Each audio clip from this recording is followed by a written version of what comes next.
What is up guys, Zach here from the Chaos Galaxy, and today I'm going to be doing an Archetype 101 for the Boulder Dragon archetype. This will be a set of cards that come in the second wave of the Chaos Galaxy starter decks, along with another archetype which I'll show you in a future video, so stay tuned for that.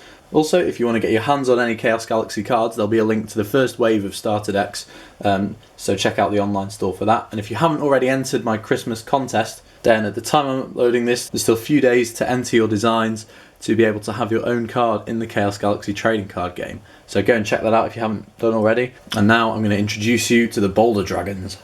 So starting off, the first card is Strange Violet Boulder, which actually isn't a boulder, spoiler alert, it's actually an egg for the Boulder Dragons. Ooh. Also, I've thought of quite an interesting lore for this set of cards, so I might make a video on that. But anyway, this card's got 10 power and 200 health, which is very good for a 3-star. It reads, once per turn, except the turn you play this creature, you can toss a coin. So this is the first actual coin toss card I've made for the game. And if it lands on heads, then you kill this creature and add any Boulder Dragon card from your galaxy to your hand. And if the coin lands on tails, this card just gets 50 health. So instead of mutating and transforming into a Boulder Dragon, the egg can just sort of... So it's a really powerful search card. It can get you any card in the archetype, from the weak ones to the really powerful cards. But you're going to need to keep it alive for a turn before you do this. So using cards like Planetary Field or Bullwarder might be good to help you out at the start of the game. But I think this is a definite must to have 2 copies of this in a Boulder Dragon deck or galaxy should you use one. So that's the first card, Strange Violet Boulder. And then once the Boulder hatches, it turns into a baby Boulder Dragon. With 70 power and 110 health, he's not really the best card, but he is damn cute. And he reads, when this creature is killed whilst you have another Boulder Dragon creature on your planet, you gain 4 stars. So he's not the best card in the game, but he's able to be searched out by Strange Violet Boulder, and just having the name Boulder Dragon is helpful for a card which I'll show you later in the video. Once the baby Boulder Dragon's a bit grown up, he turns into a regular Boulder Dragon with 190 power and 210 health. He's got 4 stars and he's just the basic card for the archetype, so he doesn't have an ability. But now we're getting kind of to the business end of the Boulder Dragons. After he evolves, he turns into a big Boulder Dragon, which as you can see is getting pretty powerful with 6 stars, a massive 320 health. And although his power is only 210, whilst he's on your planet, all of your Baro creatures gain 50 power, so he instantly goes up to 260, which is a really good all-round card. And on top of that, whenever another Boulder Dragon creature is cosplayed to your planet, you can kill 1 attachment or resource card on your opponent's planet.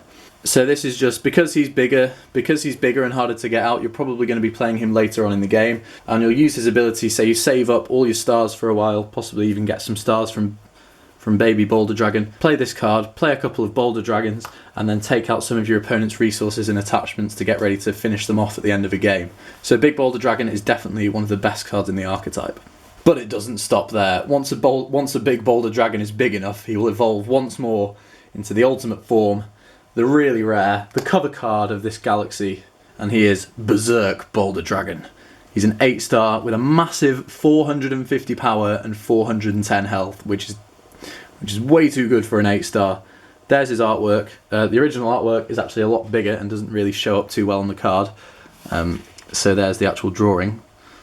Used up a lot of the ink of my Copic markers, but he was definitely worth it because I think he looks pretty scary. But anyway, I'll get into his ability. Because his stats are so good, he does actually have an ability which weakens him, and he reads, when this creature is played, you count all of your killed Boulder Dragon creatures. And if this creature is still on your planet after that many of your turns, you kill this creature. So going with the theme of the planet Baro and waiting out your opponent and finishing them off at the end of a game, Berserk Boulder Dragon kind of goes with that. If it's the start of a game and say you've only got 2 killed Boulder Dragons, he's going to kill himself by the end of the second turn he's on your planet.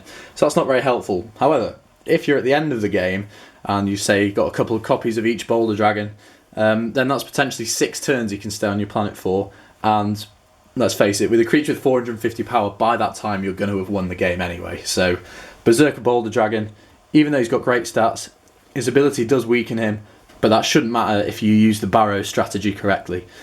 So yeah, that's Berserk Boulder Dragon, and he's the last creature in the archetype. Now getting on to the resource card which kind of ties everything together, it's Violet Stone Valley. And as you can see, this is the nesting ground of all the Boulder Dragons. You've got some eggs there, you've got a baby Boulder Dragon there, some regular ones flying about, and then a huge Berserk Boulder Dragon in the background there. But yeah, big fan of the artwork, and it's got quite a long ability. So after you have played the required amount of Boulder Dragon creatures whilst this card's on your planet, apply each ability. So if this is on your planet, then once you've played your first Boulder Dragon creature, it gains this ability. When a Baro creature on your planet is killed by its own ability, you draw one card. So this is kind of specifically going to Berserk Boulder Dragon, so when that kills itself you get to draw a card.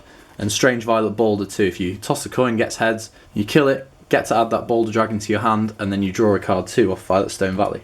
So that's a good ability. And once you've played 3 Boulder Dragons, just drawing out the game even more, all Baro creatures on your planet gain 50 health. Pretty self-explanatory. And then towards the end of the game, if it's really slogging on, once 5 Boulder Dragons have been played, all Boulder Dragon creatures on your planet can't be killed by activator cards. So your big Boulder Dragon has cleared the way for resources and attachment cards, and then at the end of the game you can just slam down your Berserk Boulder Dragon and not need to worry about any activators coming and killing it. So if the game goes on for this long, you're almost certain to win. So yeah, that's Violet Stone Valley, and it just kind of ties the whole strategy together. Then got one more card, which is the first activator card for an archetype, which is called Go Berserk. And the artwork, I'm not sure I did it too well, but it's supposed to look like a big Boulder Dragon, like shedding its skin and evolving into a Berserker Boulder Dragon. Hopefully you can tell that's what I was going for in the picture. But anyway, it's an activator card, which activates when you cosplay a regular Boulder Dragon or a big Boulder Dragon to your planet. You instantly kill that creature. So you go, right, pay 4 stars to cosplay this Boulder Dragon, and then I activate my Go Berserk. I instantly kill that Boulder Dragon, and I get to free play from my hand or my killed cards a Berserk Boulder Dragon to my planet. And then double the turns it would remain on your planet for. So yeah, that's Go Berserk. Now I'm going to get to showing you some cards that work with the archetype that are going to be recommended if you want to use the Boulder Dragons. So possibly the most important thing about the galaxy is your Strange Violet Boulder. What you want to do is you want to just keep this alive for a couple of turns so it can survive, and you can get the ability off to add any of your Boulder Dragon cards to your hand. So you're going to want to use cards like Bulwarder to protect it, and cards like Planetary Field stopping your opponent attacking to just kind of draw out the game and prolong it at the start. So you can get doing your coin tosses as quickly as possible and get adding cards to your hand. Then kind of as the game goes on, you're just going to want to fill up your killed cards with baby Boulder Dragons and regular Boulder Dragons, getting stars from baby Boulder Dragon's ability, hopefully whilst you've got a big Boulder Dragon and a Violet Stone Valley on your planet, so you can use their abilities to kind of add to the count on Violet Stone Valley, or kill resource and attachment cards with big Boulder Dragon. And then once you've kind of gone through all these, that's when you're looking to get into your Berserk Boulder Dragon and just kill the game off. I'd probably recommend using 1 copy of Go Berserk. A nice little shortcut to getting this off is because you can play a killed Berserk Boulder Dragon, what you can do is use the card Universe Boundary to kill it straight from your galaxy, then play Go Berserk to get it back quicker. Or if you need to add to the count of your killed Boulder Dragons to be able to have him stay alive for longer, use cards like Desert Quake, which let you kill your own Baro creatures to kill your opponent's cards, so you're getting a benefit off that whilst having your Berserk Boulder Dragon stay alive for longer, which is going to be very handy. Another creature which I think is going to be good is Dupab from set 2. Although he's not a Baro creature, when you play him you get to free play any of your killed creatures that come from your planet cards. So if you're using Baro, you can go ahead and free play, say, a big Boulder Dragon, and although it loses its ability and its stats just go down to 10 each, it will be 1 more card for the count of Violet Stone Valley. Also, because it's on your planet, if you then go and play like a baby Boulder Dragon or something and get it killed, you'll get the 4 stars off that. So having creatures on your planet, even if they're not powerful, say through Dupab's ability, is going to benefit you nonetheless. So Dupab might be a fun card to use. So that's the Boulder Dragon archetype. Let me know what you think of these cards. I really like them, and I've not made an archetype yet that just progresses from weak to medium to strong creatures, so I think it's going to be really interesting using these and even seeing how they match up against the other starter decks like the Nano Rays or the Shiosian Lava Beasts. Let me know if you can think of any combos that work with them as well, because I couldn't really find too many cards that make some really nice beneficial combos, so let me know if you can think of anything for that. But anyway, stay tuned for the lore video on the Boulder Dragons and the other archetype, which is going to be for a base galaxy from the planet Gaios. It's going to be deserts versus forests for this wave of starter decks. So yeah, please like, comment, subscribe, and I'll see you guys next time. Bye.